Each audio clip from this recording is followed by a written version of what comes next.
Hi, I'm CeCee Torres with IdeateTV here at the Los Angeles Times Festival of Books, and I'm with the author of Sundays with Abuelita. Yes. Nice to meet you. Thank you. Nice to meet you. I am Teresa Verduzco. Okay, And Ms. Verduzco, tell us about your book. so Sundays with Abuelita is based on my childhood story. So when we were little, my mom had to come to America and leave two of her children behind with Abuelita. And although we grew up without running water, electricity, or without toilet paper, we both we created beautiful memories with Abuelita.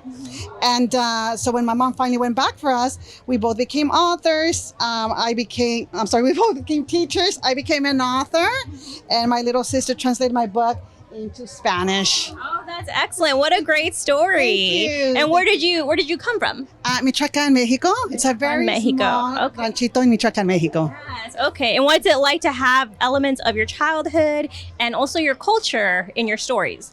It's wonderful. A lot of people have been able to identify with it. So when the book first was released, it was received with open arms. That's great to hear. And how did you come about writing the book?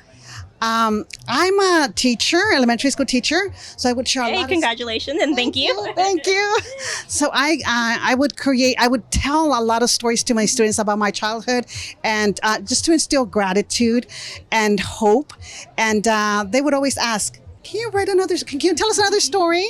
So I decided to put it in writing. Create a book. And what's it like to see it go from being something in your brain, something you're thinking of, to actually having a physical copy of it? It's wonderful. It's wonderful because not only young adults can relate to it, but also adults, children to adults. They're able to relate to it, and they're able to connect with the story. Mm-hmm. Yes. What's your favorite part of the story? My favorite part of the story. This was actually growing up without toilet paper. A lot of people can't believe that I grew up without toilet paper, but it is possible. Oh my goodness. Yeah, so this was actually, I would tell that story and someone would say, "Oh, you tried that story." I'm like, I cannot write a story about toilet paper. So I was able to include the scene here. What's that reaction been? People are very shocked. Yes, they're in disbelief, and they always ask, so what did you use if you didn't have toilet paper? So my response to that is, if you were out hiking without toilet paper, what would you use? Okay, so put two and two together and Yes. you have your answer. Yes, exactly. What's the response been to the book from children when they see it? They love it. They absolutely love it. They love the characters, and they love the story, and they love, there's a lot of things like pan dulce that they can relate to it. So then they start telling stories about, oh, I like to eat pan dulce with Abuelita, or I like to go to the stores with Abuelita. I like to go to the mall with Abuelita. So they can connect to the story one way or another. Well, I love that. I love the illustrations, and it's definitely something I can relate to. Growing up in the Mexican culture and being able to see that is really nice, because I know as a kid, I didn't see that in the books that I used to read as a child. So thank you for putting that in. Thank you so much. Is that what you're hoping, is that children can see themselves in these stories? Exactly. Okay, so there's only 5% Latino authors in this country, and so I think that we need to share stories. That's definitely inspiring me. Thank you. When I was little, so I came from Mexico, and I would only read, whatever was available at the time. I wish this kind of books were available back then. Definitely. Well, that's a great message to share. Where can they find you? And do you have anything else that you're working on? Yes, I'm working on my second book.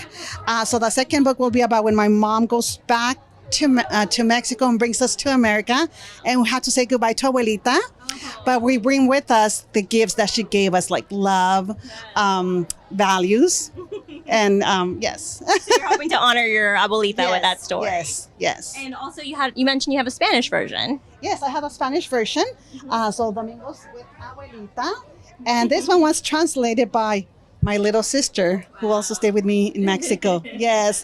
That's great that you're being able to do this with your family. Yes. Anything else you want to share where people can find you, or where they can pick up your book? So they can find my book on Adobe House Press, my website, adobehousepress.com. It's also available on Amazon and online, Barnes & Noble online, Target online, and Walmart online. Well, congratulations. Yes. Good to see you out there. Thank you so much. I appreciate that. I wanted to ask you, I know as authors, you have a love for reading. Yes. Is there a book that you love or one that really touched you in particular? I do. I love the books by Victor Villaseñor. Okay. He had he grew up being dyslexic.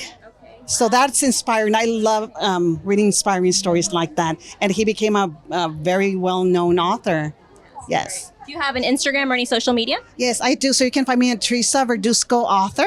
Okay. And same with Instagram and Facebook. So be sure to check it out. It is Sundays with Abuelita. Thank you so much, Teresa. Thank you. And for IdeateTV, I'm CeCee Torres.